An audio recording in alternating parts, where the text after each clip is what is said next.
అమరావతి రాజధానిలో quantum valley విశిష్టత గురించి చంద్రబాబు నాయుడు గారు నిన్న మీడియాలో కనిపెట్టి చెప్పారండి. విషయం ఏంటంటే ప్రస్తుతానికి 4-5 సంవత్సరాల లోపల 5 లక్షల ఉద్యోగాలు క్రియేట్ చేయాలి అమరావతిలో అంటూ చెప్పుకొచ్చారు.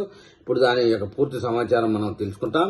అమరావతిలో క్వాంటమ్ కంప్యూటింగ్ వ్యాలీ రాబోతోందన్న విషయం మనం గతంలో చాలా వీడియోలో మాట్లాడుకుని ఉన్నాం. అయితే కొత్తగా విజయవాడలో ప్రపంచంలో అనేక కంపెనీల ఐటీ కంపెనీల అధినేతలు, సీఈఓలు, సిఎఫ్ఓలు వాళ్ళందరితో కలిపి ఆంధ్రప్రదేశ్ అమరావతిలో క్వాంటమ్ కంప్యూటింగ్ మీద ఒక సమ్మిట్ అయితే నిర్వహించడం జరిగింది. రాబోయే 25 సంవత్సరాల్లో క్వాంటమ్ కంప్యూటింగ్ లో ఎలాంటి అవకాశాలు రాబోతాయన్న విషయంపై ఆ అవకాశాలు అందిపుచ్చుకోవాలంటే ఏం చేయాలి అన్న దానిపై క్వాంటమ్ కంప్యూటింగ్ సంస్థలు ఏర్పాటు చేయాలనుకునే వాళ్ళకి ఎలాంటి మౌలిక సదుపాయాలు కావాలి అన్న విషయంలో ప్రపంచంలో ఇప్పటి వరకు దీని మీద ఎక్కడా పరిశోధనలు అయితే జరగలేదు. ఈ యొక్క మీటింగ్ లో అనేక మంది మేధావులు, నిపుణులు పాల్గొని వాళ్ళ అభిప్రాయాలను కూడా పంచుకోవడం జరిగింది. ప్రపంచంలో ఇప్పటి వరకు సిలికాన్ వ్యాలీ ఐటీ రంగంలో సాఫ్ట్వేర్ కంపెనీలకు సంబంధించి వాటన్నిటికి సంబంధించి ఉన్నాయి, కానీ క్వాంటమ్ కంప్యూటర్ సంబంధించి ఇంతవరకు ప్రపంచంలో ఏ దేశంలో ఏ నగరంలో కూడా ప్రత్యేకంగా ఒక వ్యాలీ అంటూ ఏమీ లేదు. అది మొట్టమొదటిసారిగా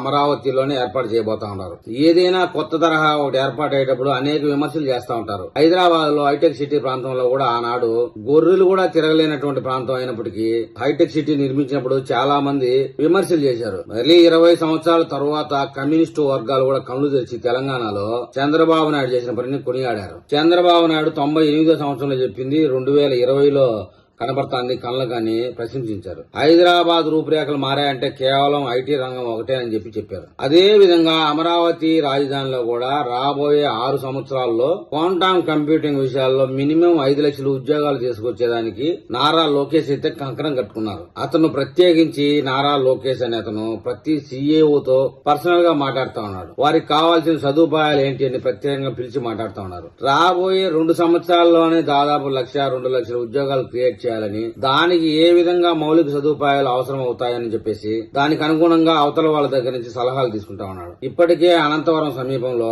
పెద్ద ఎత్తున ఈ క్వాంటమ్ కంప్యూటింగ్ కి సంబంధించి ఎల్ఎన్టీ, ఐబీఎం లాంటి సంస్థలు, మౌలికమైనటువంటి సంస్థలు మౌలిక సదుపాయాలను అయితే ఏర్పాటు చేయబోతా ఉన్నాయి. ఏదైతే మొత్తానికి క్వాంటమ్ కంప్యూటింగ్ సంబంధించి అమరావతి రాజధాని క్వాంటమ్ కంప్యూటింగ్ క్యాపిటల్ గా మారబోతా ఉంది. దాని విషయంలో రాబోయే రోజుల్లో పెద్ద ఎత్తున పెట్టుబడులు రాబోతాయనడంలో ఎలాంటి అబద్ధం లేదు. దానికి సంబంధించినటువంటి మౌలిక ఏర్పాట్లలో ప్రభుత్వం చురుగ్గా పనిచేస్తా ఉంది. ఇక అమరావతి రాజధాని ఫేజ్ 2 పనుల విషయానికి వస్తే భూసేకరణ, భూ సమీకరణకు సంబంధించి, ల్యాండ్ పూలింగ్ కి సంబంధించి ఒకే ఒక వారం రోజుల్లో నోటిఫికేషన్ విడుదలవుతుందని చెప్తా ఉన్నారు. దాంట్లో ఏ గ్రామాలు ఉండబోతున్నాయనే విషయం మరింత స్పష్టంగా తెలిసేగానే మళ్ళీ నేను వీడియో చేస్తాను. ఆ వీడియో మీకు చేరాలంటే నా ఛానల్ సబ్స్క్రైబ్ చేయండి, లైక్ చేయండి.